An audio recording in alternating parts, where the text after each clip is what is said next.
Hai, saya Indra Julianto. Saya mahasiswa Fakultas Hukum Ilmu Sosial Ilmu Politik, kejuruan Ilmu Komunikasi dari UPBBJ Jakarta. Pada kesempatan kali ini saya akan menjawab terkait dengan tugas 1 pada sesi diskusi ketiga kali ini. Ada 2 soal yang disampaikan pada tugas pertama ini. Yang pertama yang akan saya jawab yaitu term pada hakikatnya terbagi menjadi banyak jenis. Sebutkan dan jelaskan 3 dari macam term tersebut, sertakan juga contohnya. Ya baik, saya akan menjawab soal dari soal pertama ini. Yang pertama, 3 jenis term beserta dengan contohnya. Yang pertama, term berdasarkan wujudnya, yaitu ada term konkret. Term konkret menunjukkan sesuatu yang berwujud dan bisa ditangkap oleh panca indera, seperti contohnya kursi dan rumah. Selanjutnya ada term abstrak. Term abstrak yaitu menunjukkan konsep atau gagasan yang tidak dapat ditangkap oleh panca indera, seperti contohnya cinta dan keadilan. Dan yang kedua, term berdasarkan luas dan isi.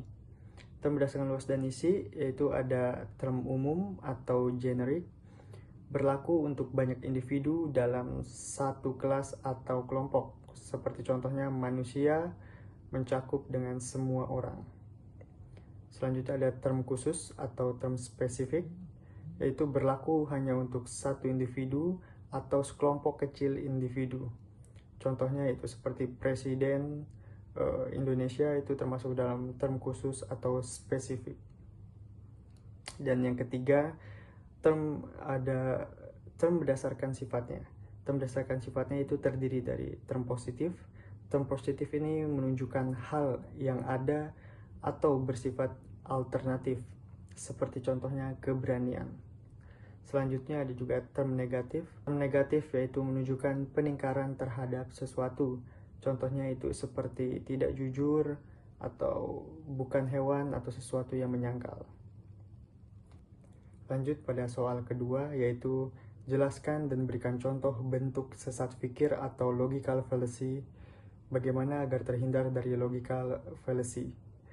Ya, saya akan menjawab soal nomor 2 ini. Ya, saya sedikit menjelaskan apa itu tentang logical fallacy. Logical fallacy adalah kesalahan dalam berpikir atau bernalar yang tampaknya logis tetapi sebenarnya menyesatkan dan tidak valid. Contohnya yaitu contoh pada bentuk sesat pikir, yaitu yang pertama ada ad hominem. Ad hominem yaitu menyerang pribadi lawan bukan dengan argumennya. Seperti contohnya, kamu tidak layak bicara soal pendidikan karena kamu bukan lulusan universitas, yaitu salah satu contoh ad hominem, karena kata-kata tersebut yaitu menyerang pribadi lawan, tidak menggunakan argumen. Dan yang selanjutnya, strawman. Strawman itu yaitu mengubah atau melebih-lebihkan argumen lawan agar lawan tersebut mudah diserang. Seperti contohnya, contoh dalam kata-katanya itu seperti ini. Kamu tidak setuju subsidi BBM, berarti kamu ingin semua orang miskin menderita. Itu adalah salah satu contoh dari strawman. Selanjutnya ada bandwagon atau argumentum ad populum, yaitu menganggap suatu argumen benar karena banyak orang yang mempercayainya. Seperti contohnya, semua orang membeli suatu produk, sudah pasti produk itu adalah yang terbaik, yaitu termasuk dalam bandwagon. Jadi jika banyak orang yang membeli suatu produk dan orang-orang lainnya itu mempercayai itu adalah produk yang terbaik, yaitu menjadi bandwagon atau argumentum ad populum. Bagaimana cara-cara kita agar terhindar dari logical fallacy?